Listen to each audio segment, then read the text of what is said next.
Harry and Meghan are back at it again, being disaster tourists, because apparently they have nothing better to do than waste government time and resources, in this case, for the country of Jordan and the WHO and UN's time. All they had to do was shut up and do nothing. And Prince Harry and Meghan Markle were probably going to get their best news cycle in years, because we know deep down they want to bring down the British royal family. These two grifters and fake have decided this is the moment to embark on a new fake royal tour, this time of the Middle East, where she's literally trying to claim she's the queen of the desert in Jordan. And Harry and Meghan going to another country, pretending like they're royals when they're not. And they're doing it literally like days after Prince Andrew, ex-Prince Andrew, was arrested, because they want to just really cause that stress in the royal family. She always knows where the camera is, doesn't she? Everybody's listening to this lady, Prince Harry, everybody. Meghan's eyes directly to the camera. And, you know, with that smile, there's nothing to smile about. It is incredibly creepy. Queen Rania of Jordan is one of the most photographed, most respected, most diplomatically aware queens in the entire world. She was in her own country this week, in her own palace, fully aware that Harry and Meghan had landed in Amman, and she made the decision not to appear. No palace visit, no official greeting, no photograph, nothing. As announced yesterday was this surprise trip to Jordan in partnership with the World Health Organization.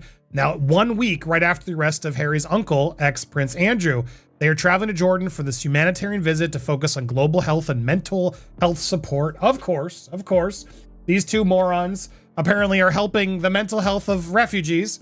But yeah, they're there today. We have some reports on what they've been doing today, as well as they'll be there tomorrow, February 26th. The royal family has been informed of the trip, of course, because they got to just poke them as much as they can, which comes 1 week after ex-Prince Andrew's arrest, and is being undertaken as a humanitarian visit in partnership with, as I said, the World Health Organization. Just deliberate, calculated, devastating silence. That silence is not nothing. That silence is a statement. And by the time you understand the full context of why Queen Rania made that choice, every other element of this Jordan trip will read completely differently. Because this wasn't a humanitarian visit that happened to land in Jordan. Why? To visit Palestinian refugees, which we are not to take as any sort of reflection on their political ideologies, even though obviously visiting Gaza refugees does have a bit of a potential political ramification, especially when we know that Meghan is diehard liberal. So she is probably anti-Israel, maybe, I don't know. This was a calculated move that landed in a very specific country for very specific reasons. And the people who were supposed to be impressed weren't. There are several threads to pull here. The language games around what this trip was actually called. The geographical choice that cannot be explained away as coincidence. The British ambassador who reportedly rolled out the red carpet, despite the palace being informed only as a courtesy. The World Health Organization, the government of Jordan, and others are making here is enormously appreciated. So thank you for coming. Why is a British ambassador welcoming them on a visit when Meghan Markle has trashed everything, and Harry, about the British government? The title that Charles refuses to remove, and what that refusal keeps enabling. And then there's Harry's face in every single photograph from this trip. We need to talk about that too. Start with the language, because Harry and Meghan's team was extraordinarily careful about one specific word. They called it a visit, not a tour. I've got so much to say about this, by the way, because Jordan, I'm sure you know, is also one of the happy places for Prince William and Catherine, the Princess of Wales, where she grew up. And Meghan is just cosplaying Diana here in a cringe and creepy way. The clear sort of messaging coming from Montecito is, we're the future. We're now going to be the real royals. But actually, all of us are looking at this like, what the hell? You have just involved yourself in the biggest geopolitical dispute in the world, which you know divides everyone, and you're doing it without a second thought. The distinction matters more than it might appear. A tour implies official royal business. It implies working royals representing an institution. Harry and Meghan gave that up. They chose to leave. They stepped back from royal duties and built their entire post-royal identity around that departure being a liberation. And yet here is what a visit apparently looks like in practice. A motorcade through Amman, police protection throughout, conference tables with senior World Health Organization officials. And she is now living in denial. She thinks she can somehow pick up the pieces of her shattered life and resume what she used to do, which was, ligging money off people, coming up with rubbish projects, borrowing money, being paid for, and just generally jet setting around the world freeloading. Well, nobody wants to know her anymore. A reception at the British ambassador's residence. 3 documented outfit changes across 2 days. And coordinated PR briefings fed simultaneously to People magazine and Town and Country before the trip had even concluded. That is not how private individuals travel. That is not how humanitarian workers visit refugee camps. Why are these two going? How much does it cost for these two to go? And why do they keep allowing this to happen? I don't get it. Now, as you'll remember, they did, similar visits to Nigeria, Colombia. They love these faux royal tours to go out there to make it seem like they're, royals, when we all know they're not. That is the operational infrastructure of a royal tour with a different word applied to it. The rebranding of the logistics doesn't change what the logistics are. But that wasn't the real problem. The real problem was the destination itself. Because Jordan is not just any country they selected from a list of places with humanitarian need. Jordan is Catherine's country. Her father worked there from 1984 to 1986. She grew up in Amman. When Prince William made his official royal visit to Jordan in 2018, he stood at a podium and told the room how much that country meant to his wife. Queen Rania attended William and Catherine's wedding in London. The personal connection between the Princess of Wales and the Jordanian royal family is deep, documented, and widely known. And this is where the timing becomes impossible to dismiss as coincidence. Prince William had just completed a historic visit to Saudi Arabia weeks earlier. A significant diplomatic moment for the future king. Harry and Meghan's Jordan trip materialized in the immediate aftermath. Same region, same general timeframe. Catherine's childhood country, Queen Rania's home. None of that is accidental. Insiders suggest the message being sent from Montecito was deliberate and pointed. We are the real working royals now. We are relevant in the spaces that matter. And Queen Rania, who is by every account an exceptionally intelligent and politically precise woman, looked at that message and responded with silence. Because she understood exactly what was happening and she wanted no part of it. And this is where things get genuinely uncomfortable. Because here is the official version of events.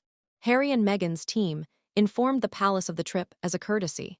Their representatives told every journalist in London that this visit had nothing to do with the UK government, did not represent the crown, and carried no official British endorsement. Clean separation, private humanitarian visit, nothing to see here. Then the British ambassador to Jordan, Peter Hall, welcomed them at his official residence. And Harry and Meghan published it on their own website. A reception at the ambassador's residence, reported as though it were a natural and expected part of an entirely private trip. Now, there is a detail in the footage that nobody in the mainstream coverage stopped to examine. In the group photographs from that reception, the ambassador is notably not seated next to Harry and Meghan. Protocol would place him beside them if they were there in any official British capacity. That distancing in the frame was deliberate, but the reception happened regardless. So either Peter Hall went completely off script with no authorization from anyone above him, or someone somewhere in the British establishment gave a quiet nod that nobody wants to publicly acknowledge. Both of those answers are deeply uncomfortable for very different reasons. And Harry and Meghan's team made sure the world knew about the reception immediately. Because that is the point of the reception. Which brings you to the central mechanism that makes all of this possible, the title. As long as Harry holds the title Duke of Sussex, this keeps happening. Ambassadors are protocol-bound to receive him. Countries seat him at official tables. Organizations treat him with the weight of a royal appointment. The title carries institutional gravity that Harry himself never earned and has spent years actively working against. And it keeps opening doors he claims to have walked away from. Charles knows this. He has always known this, and Charles refuses to remove the title. Reports suggest, and some believe, that the reason behind that refusal is deeply personal rather than political. That somewhere beneath the institution and the protocol and the diplomatic complexity, a father still believes his son is coming home. That stripping the title is the action that makes the estrangement permanent, and Charles cannot bring himself to make it permanent, but here is what that refusal keeps enabling. Every day those titles remain in place. Meghan Markle can land in Catherine's Jordan with a camera crew and 3 outfit changes, and the world is protocol-bound to treat her as though she belongs there. The British ambassador serves champagne. People magazine gets the briefing. The photos go global. And William watches all of it from London, with the knowledge that his wife's most personal geography has just been used as a backdrop for his brother's wife's PR operation. And then there are the photographs from the trip itself, not the posed ones, the ones between the posed ones, the ones where Harry didn't know the camera was still running. Comments under those images have gone viral for a reason. One response with nearly 700 likes said it plainly. All partners of a narcissist have that tired, sad, haunted look. The Harry in those Jordan photos and the Harry from 9 years ago are almost unrecognizable as the same person. That observation is not isolated. It matches what observers noted at the NBA game. It matches what commentators have been saying for months. A man who looks exhausted in a way that sleep doesn't fix, hollow in a way that purpose doesn't fill, present physically but visibly somewhere else entirely. He said he left for freedom. He said the institution was suffocating.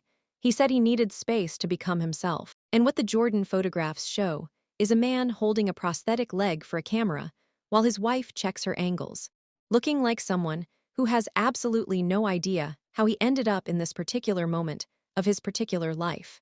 The gap between what he said he was leaving for and what he appears to have arrived at is not a small gap. It is the central unanswered question underneath every public appearance they make together. Here is the reality that ties all of this together. King Charles is visibly unwell. Recent footage has been concerning to anyone who has watched this family closely over time.